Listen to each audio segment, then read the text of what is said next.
الله من الشيطان الرجيم بسم الله الرحمن الرحيم الحمد لله رب العالمين الصلاة والسلام على رسول الله الأمين وآله الطاهرين ولعنة الله على أعدائهم أجمعين من الآن إلى قيام يوم الدين أما بعد فقال الله الحكيم بسم الله الرحمن الرحيم ويل لكل همزة لمزة الذي جمع مالا وعدده Sadaqallahul aliyyul azim.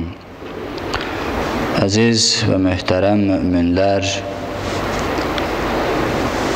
İslam dini, ümumiyyətlə din gəlib ki, insan həyatını düzənə salsın.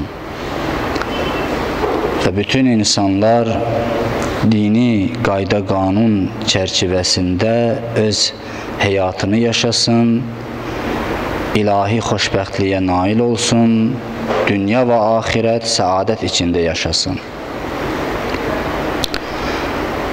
Dinin gətirdiyi ən mühüm məsələlərdən biri əxlaq normalarıdır.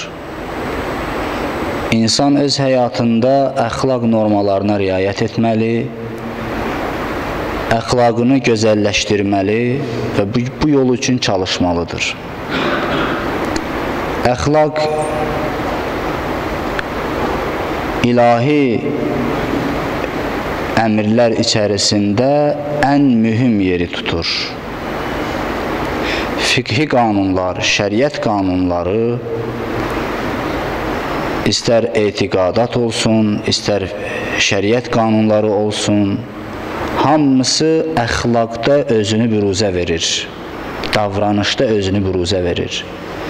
Sən öz əxlaqınla öz etiqadını sübuta yetirmiş olursan, öz davranışınla öz etiqadını, öz şəriət qanunlarını sübuta yetirmiş olursan və bildirirsən ki, mənim etiqadım, mənim dünya görüşüm, mənim düşüncə tərzim budur.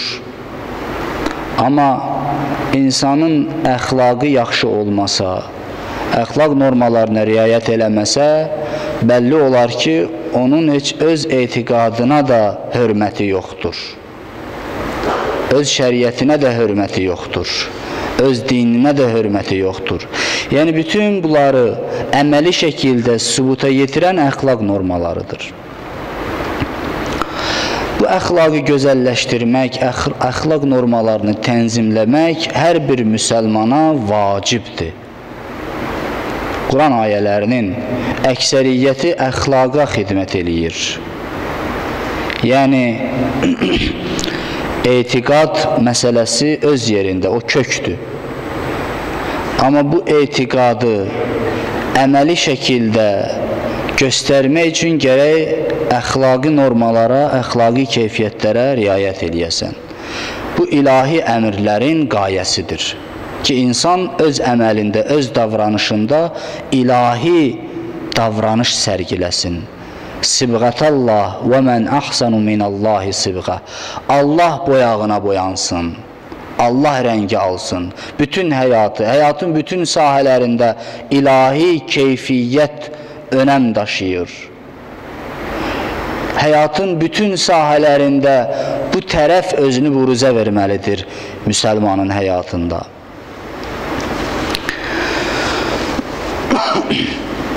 Qur'an-ı Kərim çox gözəl bir nöqtəyə işarə eləyir. Buyurur ki, Yə əyyuhəl-ləzīnə əmənu ittəqullah və qulu qavlən sədidə yuslih ləkum ə'maləkum. Ey müminlər, ey iman gətirənlər, təqvalı olun, Allahdan qorxun və gözəl söz danışın, yaxşı söz danışın. Əxlaq normalarının birinci qapısı gözəl söz danışmaqdır, oradan keçir. İnsan istəyirsə əxlaqi keyfiyyətləri düzənə salsın, əxlaqi gözəlləşdirsin, birinci dilini, ağzını düzəltməlidir. Quran-ı Kərim çox incə bir məqamda burada bəyan eləyir. Buyurur ki, ey müminlər, təqvalı olun, Allahdan qorxun və qulu qavlən sədida. Bu təqvanın birinci məzhəri, birinci nümayişi qavlən sədida. Gözəl söz danışın. Təqvanın birinci mərhələsi gözəl sözdən başlayır. Ağzınızı düzəldin, dilinizi düzəldin.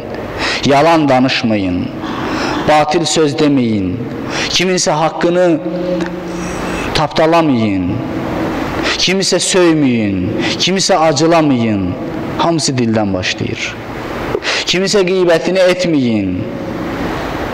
Sonra onun ardınca buyurur ikinci ayədə yuslih lekum a'malakum. Gözəl söz danışın ki, Allah da sizin əməllərinizi islah eləsin. Baxın, elə bil bir qapıdır, bir açardır bu dil. Əməllərin islahı üçün bir açardır. Gözəl söz danışın ki, Allah da sizin işlərinizi islah eləsin. Bütün əməllərinizi islah eləsin, düzənə salsın. Hamısı dildən başlayır. Dilin çoxlu bəlaları var. Dillə çoxlu günahlar olunur. Elə günahlar olunur ki, bütün həyatı, istər dünya həyatı, istər axirət həyatını bərbad eləyə bilirsən bu dilin bəlaları ilə, bu dilin günahı ilə. Bütün dünyanı dillə idarə eləyirlər. Bütün insanlar dillə idarə olunur. Bütün hər şey dildən asılıdır. Dil Allahın bir nemətidir. Nitq Allahın bir nemətidir. Amma eyni ilə bu əks tərəfə də xidmət eləyə bilir. Bu neməti biz niqmət də eləyə bilirik, yəni bəla da eləyə bilirik. Digər istedadlar kimi Allah bizə istedadı verib ki, yaxşı yola sərf eləyək, amma bir tərəfdən ixtiyar sahibiyik, ixtiyar da verib bizə. Bu istedadı səhv yolda istifadə eləyə bilirik. Bu dilin yaxşı tərəflərindən, istedadından istifadə edib öz həyatımızı gözəlləşdirə bilərik. Bir-birimizlə səmimiyyət qura bilərik, rəftarımızı gözəlləşdirə bilərik, danışığımızı gözəlləşdirə bilərik. Şirin dil möminin xislətlərindən biridir. Şirin dillə bütün dünya idarə oluna bilər. Şirin dillə və necə ki idarə olunur. Hətta yalanı şirin dillə insana təqdim eləyirlər. Dilin bu cür qüdrəti var və insan da o şirinliyə aldanıb qəbul eləyir dediklərini. Hansı ki yalandan başqa bir şey deyil. Sənin həyatını uçuruma aparır o dillə, o şirinliklə. Amma sən məhz o şirinliyə görə bir padişah yuxu görür, hamınız eşitmişsiniz. Padişah yuxu görür ki dişləri hamısı tökülüb, bir diş qaldı. Axırda o da töküldü. Çağırır yuxu yozanların hamısını, ölkədə nə qədər alim var, hamısını çağırır. Deyir, bu yuxumu yozun. Hər kəs bir yozum eləyir. Elə əsas yozanlar da bunu yozurlar ki, bəs padişah alam sağ olsun. Sənin bütün qohumların öləcək, sən də öləcəksən. O axırda ki diş qalmışdı, o sənsən, sən də axırda öləcəksən. Padişah əsəbləşir, cəzalandırır. Kim gəlir, yuxunu da başqa yozum yoxdur, hamı eyni yozur, padişah da cəzalandırır. Axırda biri gəlir, deyir ki, padişah alam sağ olsun, sən bütün qohumlarından gec öləcəksən. Bütün qohumların öləcək, axırda sən öləcəksən. Hamısından gec sən öləcəksən. Birinci onlar ölər. Deyir, nə yaxşı söz dedin. Söz həmən sözdür, mətləb həmən mətləbdir. Məna həmən mənadır, amma deyiliş fərq eləyir. Dilin bu qüdrəti var. Quran-ı Kərim buyurur ki, qulu qavlən sədida, gözəl söz danışın, yuslih lekum a'malakum. Allah da sizin əməllərinizi islah eləsin. İslahat dildən başlayır. Həzrəti Əmirül Müminin Əli ibn Əbi Talib əleyhissalam Nəhcül Bəlağədə müttəqilərin xütbəsini edərkən həmmama o sadaladığı keyfiyyətlər, təqvaların keyfiyyətlərini sadalayarkən, xüsusiyyətlərini sadalayarkən birinci nədən başlayır? Mantıquhum əs-savab. Birinci təqvaların birinci xüsusiyyəti odur ki, onlar düz danışandılar. dilləri düzdür, ağızları düzdür, yalan söz danışmazlar, batil söz danışmazlar, kimisə söyməzlər, kimisə acılamazlar nahaq yerə. Danışdıqları düz sözdür. Dilin bəlaları içərisində ən mühüm yerə malik olan bir xislət də qeybət xislətidir. Bir bəla da qeybət bəlasıdır. Quran-ı Kərim bunun üstündə çox dayanıb. Yalanın üstündə də çox dayanıb, bəhslər aparıb. Eyni zamanda qeybətin üstündə də çox bəhslər aparıb. Hucurat surəsinin 12-ci ayəsində buyurur ki: Ya eyyuhəl-ləzīnə əmənu ictənibu kəsiran minəz-zann İnnə ba'dəz-zanni ismun fələ təcəssəsu və lə yəğtəb ba'dukum ba'da. Ey möminlər, ey iman gətirənlər, çox zənlərdən çəkinin, çox gümanlardan çəkinin, xüsusilə suizəndən çəkinin, pis düşünməyin, çünki bu düşüncələrin bəzisi günahdır. İnnə ba'dəz-zanni ismun, bəzisi günahdır. Yəni, biri barəsində pis düşünərsən, suizən edərsən, bu günahdır. Sonra buyurur, və lə təcəssəsu, eyiblərinizi axtarmayın. Bu suizən səbəb olur ki, insan eyb axtarsın. Biri barəsində pis düşünməyə başlayanda, ardınca dərhal nə gəlir? Başlayırsan onun eyiblərini axtarmağa. Qapı pis düşünməkdir, suizən etməkdir. Ona görədir ki, suizən etməyin. Suizən sizi eyb axtarmağa gətirər.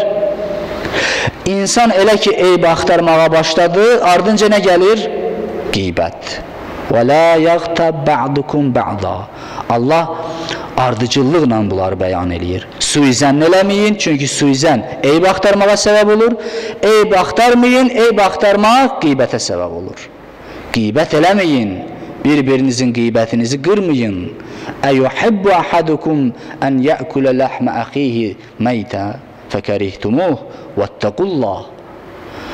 Sizlərdən biriniz istəyər ki, ölü qardaşının ətini yesin, şübhəsiz bundan acıqlanırsınız, acığınız gəlir. Nə üçün ölü qardaşın ətini yeməyə bənzədib Allah təbarək və teala qeybət edəni? Ona görə ki, axı o qeybət olunan insan bunun yanında deyil. Qeybət nədir? Kimisə arxasınca pis şeyləri danışasan, onun eyiblərini, onun günahlarını cəmaatın qarşısında açasan, bu olur qeybət. O ki, sənin yanında deyil, özünü müdafiə eləyə bilmir, ölü qismindədir. Necə ki, ölü özünü müdafiə eləyə bilmir, ölünün ardınca nə qədər danışsan, danışa bilərsən. O ölüb gedib özünü müdafiə eləyə bilmir. Deyir, qeybət olunan da ölü misalındadır sənin yanında. Axı o özünü müdafiə eləyə bilmir. Ona görə Allah təbarək və teala buyurur ki, sizlərdən hansınız ölü qardaşının ətini yemək istəyər? Elə bil onun ətini çeyniyirsiniz. Allahdan qorxun və bilin ki, Allah tövbələri qəbul edən və rəhimkardır. Əgər tövbə etsəniz, Allah bağışlayar.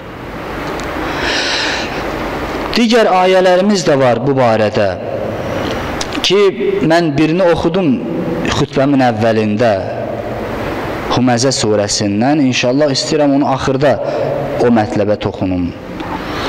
Digər bir ayə budur ki, İnnəl-ləzīnə yuhibbunə ən təşi'əl fəxişətu fil-ləzīnə əmənu ləhum əzəbun əlimun fid-dunya vəl-əxirə. Möminlər barəsində pis şayələrin yayılmasını istəyən insanlara dünya və axirət böyük əzab vardır. Pis şayələr, pis fikirlər möminlər barəsində yayılmağını istəyir. Bu da qeybətin bir növüdür. Şayələr yayırsan. Bəziləri elə bilir ki, qeybət eləmək olmayan şeyləri deməkdir. Bu məsələyə xüsusi vurğulamaq istəyirəm bu məsələni ki, bəzilərimiz, xüsusilə Azərbaycanda elə bilirlər ki, qeybət odur ki, insanın arxasınca olmayan şeyləri danışasan. Amma əslində qeybət o deyil. Qeybət odur ki, birinin arxasınca olan şeyləri danışasan. Buna deyərlər qeybət. Birinin abrını aparasan, onun etdiyi günahları danışırsan. Amma bu günahları heç kəs bilmir. Sən bilirsən, o bilir. Və yaxud məhdud adamlar bilir. Sən onun eybini insanlar arasında açırsan. Bu olur qeybət. Əgər olmayan şeyləri danışsan, bu olar töhmət ki, bundan da böyük günahdır. Bundan da böyük günahdır. Sonra bəziləri deyir ki, mən onun üzünə deyərəm. Belə çox rastlaşırdır. Arxasını da danışmıram, amma onun üzünə də deyərəm. Elə bilir ki, onun üzünə demək məharətdir. Ya birinin üzünə deyə bildin, arxasınca danışa bilərsən. Elə deyil. Məgər üzə o günahı danışmaq, cəmaatın arasında kiminsə üzünə onun günahını bildirmək savab işdir və qəhrəmanlıqdır. O bundan da günahdır. وَيْلُ لِكُلِّ هُمَزَةٍ لُمَزَةٍ Vay olsun üzdə tənə edib arxasınca qeybət eləyənin halına. Üzdə tənə eləmək. Onun üzünə onun günahlarını demək ki, cəmaat da görür. Bu qeybətdən də pisdir. Qeybət zamanında, qeybət əsnasında ətraf bəzən şübhəyə düşə bilir. Ki, ola bilsin ki, bu yalan deyir. Onunla arası yoxdur, düşməndir, onun qeybətini qılır. Amma üzdə olmanda isə artıq burada şübhə eləyən olmayacaq. Çünki onun üzünə günahını deyirsən və o da başını salıb aşağı bilir axı günah eləyib. Başını salıb aşağı ətrafda hamısı bildi ki, sən o günahı eləmirsən. Bu daha da böyük günahdır. Ona görə Quran buyurur ki, üzdə tənə eləyib, arxadan qeybət edənin halına vay olsun.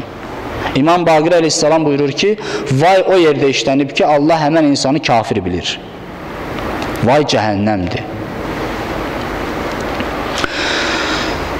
Hədislərimizdə var. İmam Sadiq əleyhissalam buyurur ki, qiyamətin günündə əməl dəftərləri insanlara veriləndə bəziləri baxar görər ki, mənim etdiyim günahlar burada yoxdur. Əvəzində başqa savablar var. Deyər, ilahi, deyəsən, bu əməl dəftərlər səhv düşüb. Axı, bu mənim əməl dəftərim deyil. Mən həyatda bu savabları eləməmişəm, bu itaətləri eləməmişəm. Mənim nə qədər günahlarım vardı, onlar heç birisi yoxdur, əvəzində savablar yazılıb. Deyir, ona deyilər ki, səhv düşməyib, biz səhv eləmərik. Elə sənin öz əməl dəftərindir. Amma bunu bil ki, o yazılmış itaətlər, savablar başqasının savablarıdır. Onu sənin üçün yazmışıq. Həmən o adam filan yerdə sənin qeybətini eləmişdi. Mən onun savabını yazmışam sənin üçün. Deyir, biri də açar əməl dəftərini görər ki, nə qədər günahlar yazılıb ki, mənim o günahdan xəbərim yoxdur. Əvəzində savablarım da yoxdur. Deyər, ilahi, deyəsən, səhv düşüb əməl dəftərlər. Yenə nida gələr ki, səhv düşməyib.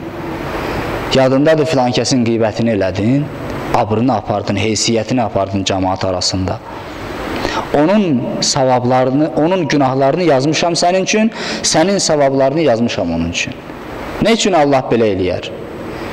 Bilirsiniz, bəzən insan ömrü boyu öz abır həyasını qoruyur, ömrü boyu adını, sanını qoruyur, heysiyyətini, abrını, həyasını qoruyur. Amma biri onun qeybətini eləyəndə, biri onun barəsində şayələr yayanda, o ömrü boyu çəkdiyi zəhmət bir an içində badə gedir. Bir an içində cəmaatın nəzərindən düşür. Bir an içində olur pis insan cəmaatın nəzərində. Ani şəkildə bu ola bilir. Ona görə Allah təbarək və teala onun bütün günahlarını yazır qeybət edənə və qeybət edənin də bütün günahlarını ani şəkildə yazır qeybət olunana. Çünki cəmaatın nəzərində onun heysiyyətini aparmışdı. İmam Sadiq əleyhissalam buyurur ki, bir gün Həzrəti Peyğəmbər məsciddə elə uca səslə xütbə oxudu ki, hətta məscidin yaxınlığında olan evlərdə qadınlar da xütbənin səsini eşitdilər. Ey dildə iman gətirib qəlbində imanı olmayanlar! Müsəlmanların qeybətini qırmayın, cəmaat arasında onların abrını aparmayın. Bilin ki, Allah baxır, Allah şahiddir. Allah müsəlmanın heysiyyətini qoruyur, müsəlmanın eybini örtür, sən isə o pərdəni yırtırsan. Bilin ki, kim müsəlmanların heysiyyətini aparsa, evin içində də olsa Allah onun heysiyyətini aparacaq. Allah onu biabır eləyəcək cəmaatın içində.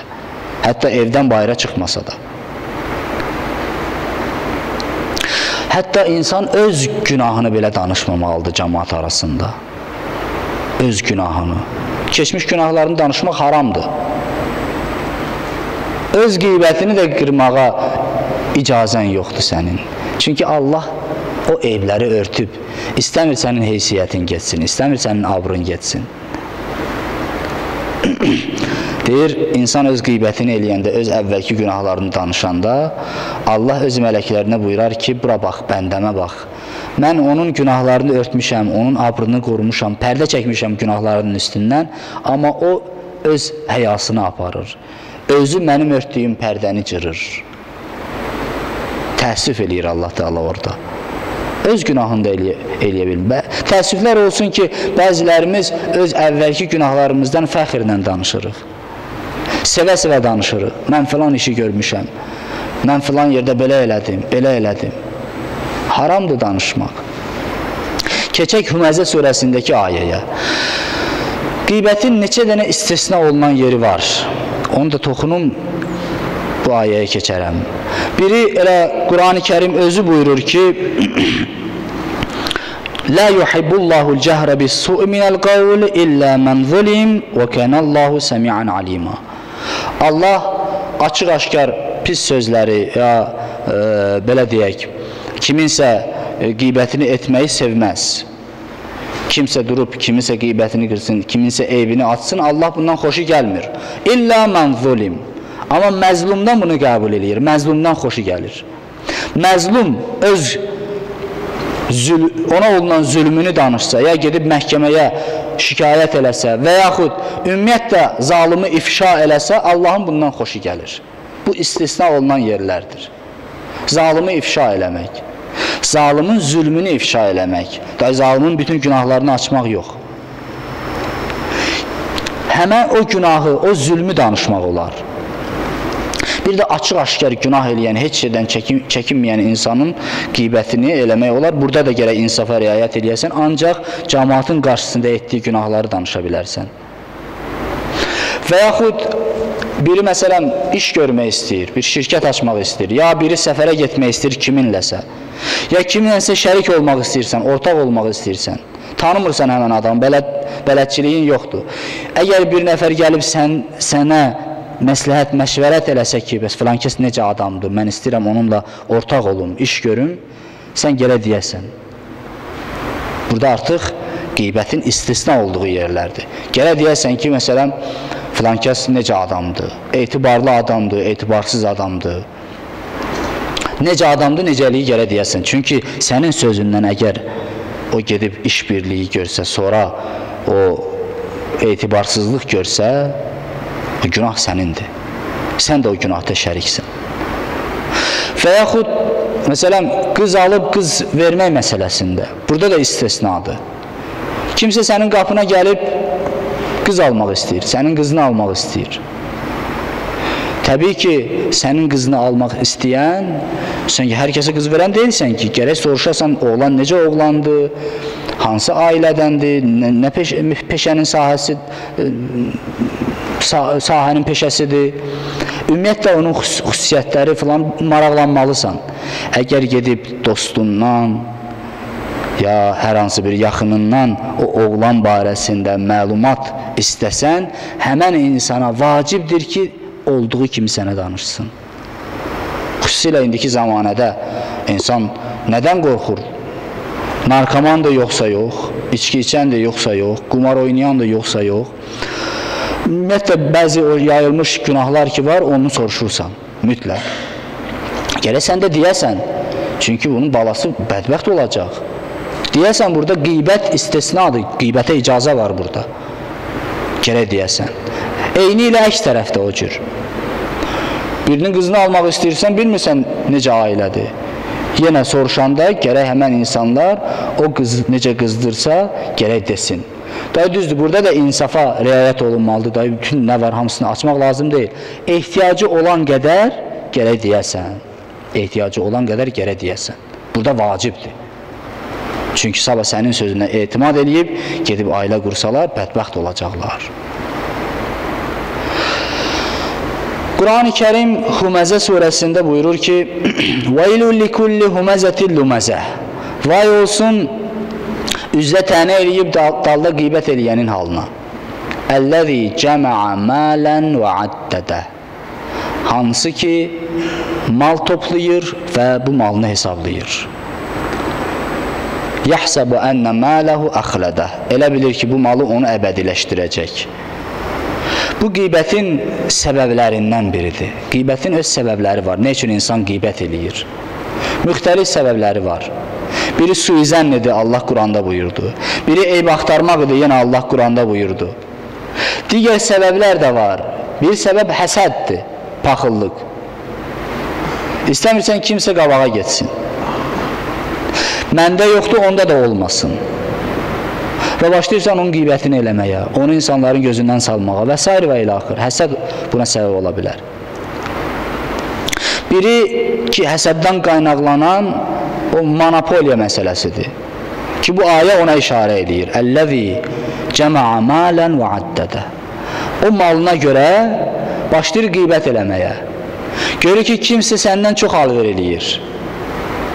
Ya kimsə səndən qabağa gedir. Və sən də buranın sahibi sənsən, istəmirsən kimsə qabağa yetsin, kimsə sənə rəqib olsun. Başlayırsan onun barəsində çox pis fikirlər söyləməyə, çox şayələr yaymağa, xüsusilə indi mətbuat onların əlindədir və çox rahat şəkildə birini ləkələyə bilirlər. Çox rahat şəkildə. Biz bunun şahidi olduq. Bu Vahabilər əleyhinə fətva çıxanda, Qafqaz müsəlmanları idarəsindən fətva çıxanda bunun şahidi olduq ki, hansı insanları ləkələmək istədilər, kimləri ləkələmədilər, şayələr yaydılar. Çox rahatdır. Mətbuat kimin əlindədirsə, o çox rahat şəkildə hər kəsi ləkələyə bilir. Hər kəsi. Bax, qeybətin səbəblərindən biri budur ki, dünyada indi hal-hazırda böyük mənada rəvac tapmış səbəblərdən biridir. Böyük mənada rəvac tapmış səbəblərdən biridir. Vahabilər əleyhinə bir müddət başlandı təbliğat, sonra yenə səngidi. Onlar özü də onlara xidmət edən mətbuatdan istifadə etdilər və onlar da əks hücuma keçdilər. Yaxşı insanları ləkələmək istədilər və s. və ilə axır. Hər kəs Vahabilərin pisliyindən danışır, hər kəs onun təhlükəsindən danışır, amma hələ ki bir güclü tədbir görməmiş gələ indiyə qədər güclü tədbir görsünlər. Gah mıxa vururlar, gah nala vururlar, gah tədbir görmək istəyirlər, gah mətbuatda danışılır, gah danışılmır, gah... İndi bəllidir də bunlar kimdir? Vahabilər kimdir? Hər kəsə bəllidir. Hər kəs bilir ki, bunlar kimdir. Bunlar özünü sübut elədilər, istər Suriyada, istər İraqda. Hər yerdə özünü sübut eləyiblər. O günləri bir tədbirdə idik. Bəziləri danışırdı ki, Azərbaycan üçün o təhlükə yoxdur. Nə üçün yoxdur? Çünki Azərbaycanda ictimai dəstəkləri yoxdur. Harada ictimai dəstək olub ki, onlara? Bəyəm Suriya xalqı Vahabi idi. Suriya ictimaiyyəti onlara dəstək verir. Suriya ictimaiyyəti onlara dəstək versəydi, Bəşər Əsəd indi çoxdan yıxılmışdı. Təbii ki, qıraqdan hamısı gəlirlər, gətizdirirlər, mücahidləri göndərirlər dünyanın hər yerindən oraya. Onları dəstəkləyirlər. Azərbaycanda da ola bilər. Nə üçün olmasın ki? Sadəcə hələ istəmirlər. İstəsələr olarlar. Burada Vahabi də var. Bizim əhaliyə nisbət kifayət qədər Vahabi də var. 9 milyonlu bir xalqı, burada 10 min də olsa kifayət edir. Baxmayaraq ki, neçə min deyirlər Vahabi var. Ondan da çoxdur sayıları. İstəsələr eləyərlər.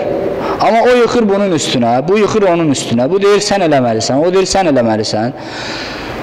Axı, kimsə eləməlidir də bunu. Bizim o gözəl xətiblərdən biri, Hacı Məhəmməd o iclasda bir çıxış elədi. Dini komitənin sədrinə o təmsili gətirdi. Dedi ki, hamı danışır Vahabilərdən. Hamı onları tənqid eləyir. Amma axı bir nəfər bu işi görməlidir də. Deyir, bir təmsil var, siçanlarla pişiyin məsələsi. Bu siçanlar yığışır, tədbir keçirir ki, yığıncaq keçirir ki, bəs bu pişi bizi zara gətirib. Onun əlindən bayıra çıxa bilmirik. Çox incidir bizi. Gəlin bir tədbir görək. Hərə bir versiya irəli sürür, biri də durub deyir ki, gəlin onun boynundan zınqırı vasaq, o gələndə biz xəbərdar olarıq və işimizi bilərik. Deyir, çox yaxşı, çox əla misaldır, tədbirdir. İndi qalırlar ki, bu zınqırığı kim assın? Kim assın pişiyin boynundan? Bu təhlükədir. Orada qalırlar, baxırlar bir-birinə. İndi deyir, bizim işimiz də buna bənzəyir. Hamı vəhabiləri pisləyir, amma bu zınqırığı asan yoxdur. Axı biri tapılmalıdır, bu zınqırığı asmalıdır. Bu işi görülməlidir. Nə qədər uzansa bu təhlükədir bizim üçün. Neysə, sözü çəkdi. Yəni, bugün mətbuat o qeybətin səbəblərindən biridir və qeybətin səbəb yox, yəni, belə deyək, yayılması üçün ən gözəl vasitələrdən biridir. Vahabilərin əlində də bu o gözəl vasitə oldu həmən dönəmdə. Yadıma düşdü dedim. Həmən dönəmdə gözəl vasitə oldu. İnşallah Allah Teala bizə tövfiq versin ki, biz bu bəlaların öhdəsindən gələk. Allah bizi islah eləsin.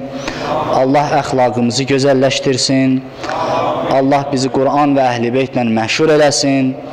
Allah bizi bağışlamamış dünyadan aparmasın. Allah İmam Zaman əleyhissalamın əli ilə bütün zülmün kökünü kəssin. Bizləri ağanın əskərlərindən qərar versin. Ağanın zuhurunu təcil eləsin. Ağanın düşmənlərini məhv-i-nabud eləsin. İslamın düşmənlərini məhv-i-nabud eləsin. Vəhabiləri məhv-i-nabud eləsin. İslam torpaqlarını tezliklə işğaldan azad eləsin inşallah. Allah bizi bir-birimizə mehriban qərar versin. Ölənlərimizi qəriqə rəhmət eləsin. Xəstələrimizə şifai acil inayət eləsin. Kəsbimizə, ruzimizə bərəkət inayət eləsin. Bizi özündən başqa heç kəsə möhtac eləməsin. Vəssalamu aleykum və rəhmətullah və bərəkatuhu.